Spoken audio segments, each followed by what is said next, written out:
A simbologia dela é bem básica. Contato normalmente aberto é representado dessa forma. Não sei se todo mundo lembra, se todo mundo já teve acesso a um contato normalmente aberto de uma lógica de contatos de acionamentos, tá? Então, o desenho é diferente, mas a ideia é bem semelhante, tá? Ou seja, o estado natural desse contato é aberto. Enquanto você não fizer nada, nenhum tipo de atuação, ele continua aberto, ou seja, não deixa passagem de corrente, por exemplo. Já o contato normalmente fechado, ele é naturalmente fechado, ou seja, o estado inicial dele é fechado. Se não tiver nenhuma atuação, ele continua dessa forma. Para que ele mude, você tem que atuar no seu acionamento, tá? E aqui é uma bobina ou saída, que é bem semelhante a selecionar uma bobina de um contator de um relé, por exemplo. Então, assim, a lógica é bem semelhante mesmo, e ela tem essa facilidade de entendimento. Então, esses são a simbologia bem básica mesmo. Obviamente tem alguns outros detalhes, mas o básico seria isso. Aí, como exemplo, eu trago aqui, só para a gente ter uma ideia, um controle de nível de caixa d'água, por exemplo. Então, o que seria? Você tem uma bomba d'água que alimenta essa caixa d'água e você tem uma saída, né? O pessoal está consumindo isso aí em algum local, né?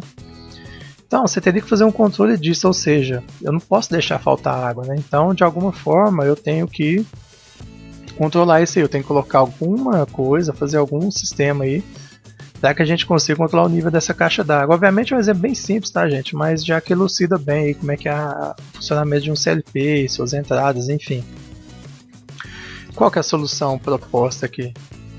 Você colocaria um sensor de nível baixo e um sensor de nível alto. A gente vai ver depois que esse controle não é o melhor, tá? É só um exemplo bem didático, tá? Mas já a gente já consegue ver como é que funciona.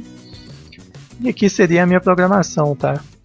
Notem que quando a gente fala da linguagem ladder, da lógica ladder, é como se eu estivesse programando entre um barramento de alimentação positivo e negativo. Nesse terminal de barramento, meu objetivo final é acionar essa bobina aqui, no caso C, né, que a gente está vendo. Então eu tenho que fazer com que essa energia positiva que saia, que está na ponta de A ali, onde ele está encaixado, chegue no terminal de cima da bobina C. Obviamente, o outro terminal dela está no terminal negativo, por exemplo, no fio negativo. Quando chegar a energia, vai ser polarizada. Ela sendo polarizada, ela acionaria, por exemplo, uma bomba d'água, que é o nosso caso aqui. Então, um exemplo nosso aí. Então, como é que foi feita a programação? A gente colocou dois contatos fechados, tá? De A e B, ou seja, esses contatos são proporcionais aos sensores, tá? Então, no primeiro momento, o que vai acontecer? Eu não tenho atuação. O meu sistema de cara mesmo, assim que você ligou isso aqui, já vai funcionar minha bomba. O que acontece? Não tem nada de água. Acionou a bomba, vai começar a entrar água no sistema. Quando ela atingir o sensor de nível baixo, reparem que, antes disso, até é bom comentar também, só para que todo mundo entenda, você tem A e B fechados, ou seja, já está energizado sua bobina C. Quando você já energizou a bobina C, ela fecha esse contato de selo aqui, ó, que está com B, tá? Então, esse contato C que está debaixo do contato B é um contato de selo que a gente fala.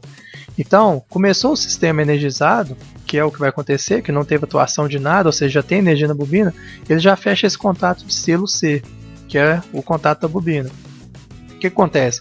Porque na hora que começar a encher a água, encher a caixa d'água, ela já vai passar pelo sensor de nível baixo, ou seja, o sensor B. Quando ela passar pelo sensor B, ela vai abrir esse contato. O sensor vai atuar, ele vai enxergar isso aqui e vai abrir o contato. Só que o que acontece? Como eu tenho esse contato de selo C, a minha energia que antes passava por A e B e mantinha a bobina C funcionando, agora vai passar por A e C. Passando por A e C, ele vai manter o sistema funcionando. A e B continua aberto, porque a água agora já passou do nível de B. Então ela vai continuar subindo, porque a bomba está ligando. Obviamente, se vai subir mais rápido ou mais devagar, vai depender da sua saída, do seu consumo. Vai chegar um momento que está energizado, só que quando chegar no sensor de nível alto A, o que vai acontecer? Ele vai abrir o A. Quando ele abrir o A, aí vai acontecer o desligamento do sistema. Porque a energia passa por A, por C e mantém energizado. Quando eu tirar a energia de A energia vai deixar de chegar em C. Quando ela deixar de chegar em C, o que vai acontecer? Ela vai abrir de novo esse contato de selo que estava mantendo o circuito funcionando. Só que o A, por exemplo, está aberto. Aí, não energizou o sistema ainda, não energizou a bobina C. O que vai acontecer? A água passou do nível um pouquinho de A. Ela passou, o A está aberto, a gente falou que desligou. Quando baixar de novo, o A vai voltar a fechar. Beleza, só que isso ainda não garante o meu sistema funcionando. Por quê? Porque o meu B, ele foi aberto lá embaixo. E agora não tem selo ainda. O selo foi aberto quando desenergizou. Então o que vai acontecer? A gente vai fechar A, só que ainda não vai energizar o sistema. Só quando a água baixar e passar para o nível abaixo do nível de B, que ele vai abrir, fechar de novo e vai ligar a minha bomba de novo. E o circuito volta a funcionar dessa forma. Ou seja, não é o melhor controle. Você vai ter um nível sempre muito alto ou muito baixo aí dessa caixa. A gente consegue fazer uns controles um pouco mais precisos. Mas em compensação funciona.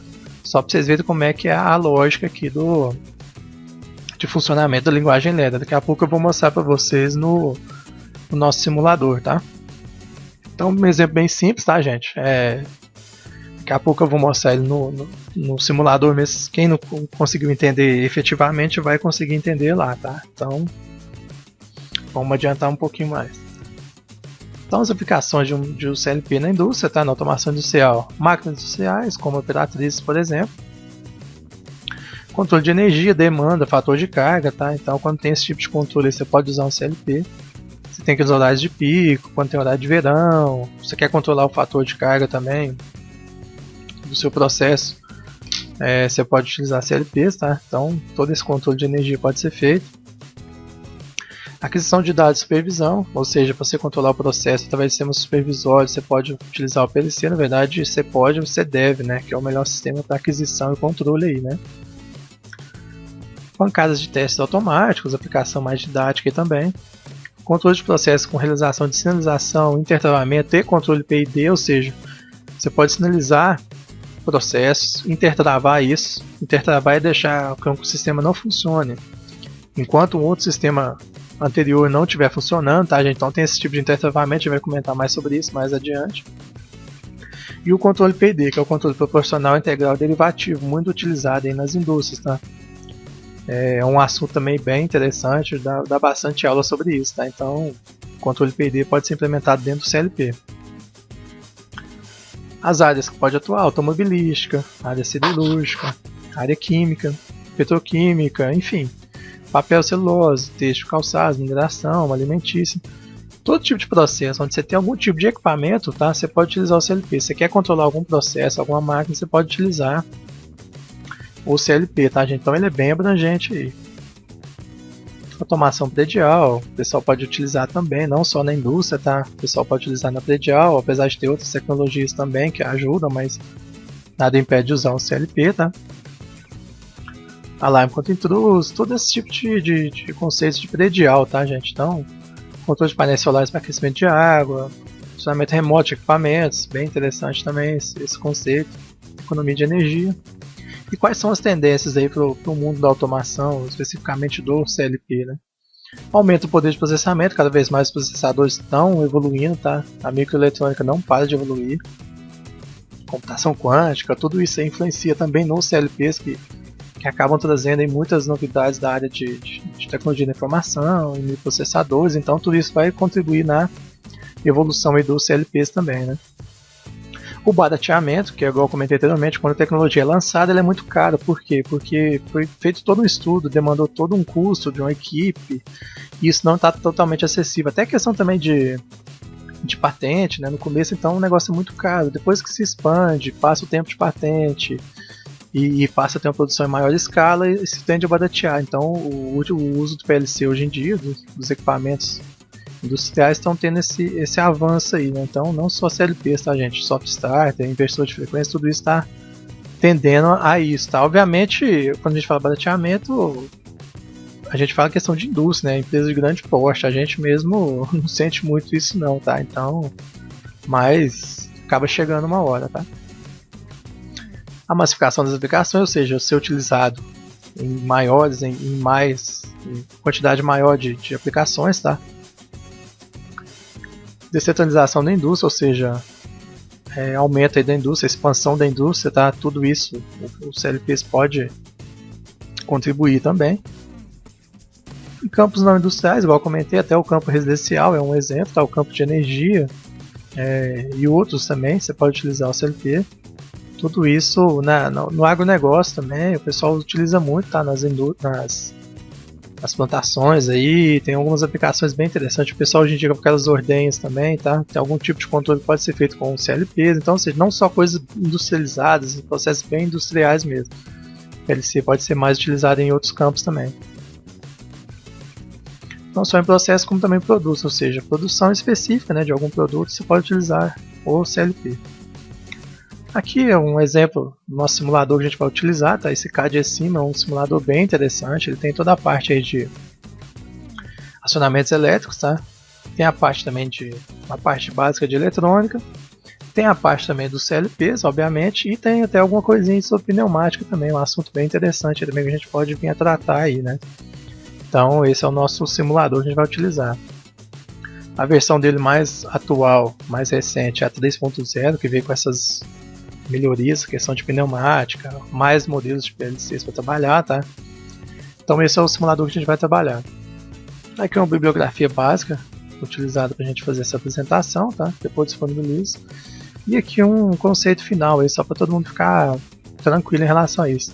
Então a máquina pode fazer o trabalho de 50 pessoas comuns, mas máquina alguma pode fazer o trabalho de um homem comum, ou seja, isso tem a ver também com aquela questão de essa velha discussão sobre a automação, se ela desemprega ou não, se ela realmente é um benefício tão grande assim. Então a gente vê no final que sim, tá? A pessoa que está qualificada aí, está buscando, ela pode se destacar e melhorar muito a sua empregabilidade, tá? Então, e agora de mostrar para vocês o exemplo que eu tinha mostrado lá, né, da caixa d'água, né? Então aqui é uma aplicação bem geral. Esse aqui é o nosso CAD de acima, não vou dar muitos detalhes dele aqui não, eu quero mostrar mais a simulação só para que todo mundo entenda, tá? Então a gente consegue simular bastante coisa. Aqui eu fiz o exemplo, como se fosse o sensor aqui de nível alto e o sensor de nível baixo, tá? Deixa eu dar um zoom aqui que eu acho que fica melhor para todo mundo ver. Deixa eu só... Então aqui, ó, esse é o nosso CLP, tá? Ele tem que ser energizado, nesse caso que ele é até alimentado com tensão contínua. Aqui você tem as entradas, nesse caso tem 8 entradas e 4 saídas, ou seja, está aparecendo aquele logo lá da Siemens, né? Então, ele é um modelo bem interessante. Tá todo mundo, dá só um ok nas mensagens, está todo mundo vendo aqui o nosso simulador CAD de cima. Só um ok alguém aí, só para mim ver se está todo mundo caminhando junto.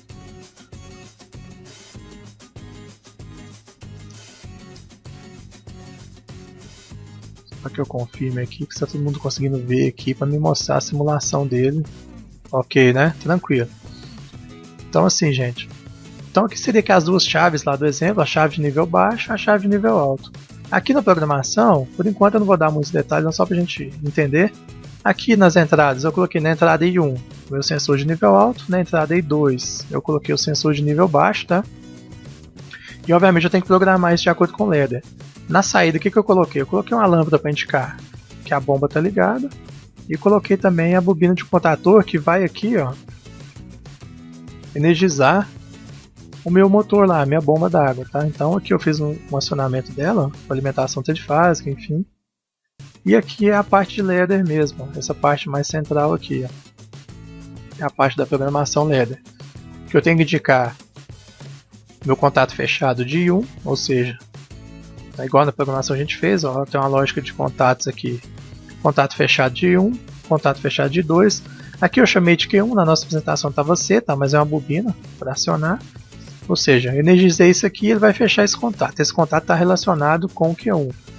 Então eu vou diminuir o zoom só um pouco para a gente fazer uma simulação para vocês verem. Então, ó, aqui eu pressiono para simular. Percebam que desde o início, ó, igual eu comentei, o motor, a bomba aqui já é ligada, ou seja, os contatos aqui eram fechados, a energia passa daqui, já chega na bobina, energiza, energizou o selo, ou seja, pode passar por aqui a energia. Aí vamos supor que está enchendo lá, chegou no nível mínimo. Chegou no nível mínimo, o que vai acontecer? Aquele primeiro contato nosso aqui, que era o I2, ele vai abrir. Não é isso? Ele abriu, só que o que acontece? Mesmo ele abrindo, meu sistema se mantém energizado, porque mesmo ele estando aberto, agora não está passando energia por ele, a energia passa por I1 e continua por Q1 aqui, que é o contato de selo, e mantém o sistema funcionando. Aí beleza, meu nível está aumentando. Meu nível está aumentando, só que vai chegar aqui em cima. Ó. Chegou na outra boia, aí sim o meu circuito é desligado. O que aconteceu? Eu tirei energia de I1. Quando tirou energia de I1, eu já desenergizei completamente a bobina de Q1. Quando eu desenergizei, além de eu desligar o motor, que ele está ligado aqui no motor, né, na saída Q1, ele também abriu esse contato de selo dele. Aí o que acontece? quando a água baixar, ela vai acionar de novo o sensor de nível alto. Só que ainda não tem energização, igual eu comentei, porque a energia vai chegar e passar por I1, mas nem I2, nem o selo está funcionando. Só quando ela baixar muito e passar do nível baixo de novo, que é esse caso aqui, que vai acontecer o estágio inicial. É energizado de novo, fecha o selo, aí aqui pode vir e aumentar de novo. Ó. Aumenta de novo, o que vai acontecer? Aí volta aquele estágio nosso inicial lá, ó. Manter energizado. Então assim, esse é o princípio básico de funcionamento. Bem interessante, tá? Depois eu vou dar mais detalhes da programação mesmo em si, como que é feita, tá? Mas é assim que funciona. Essa parte de acionamento também a gente comenta um pouco, para quem nunca viu. Mas essa seria uma aplicação bem simples aí, tá, gente?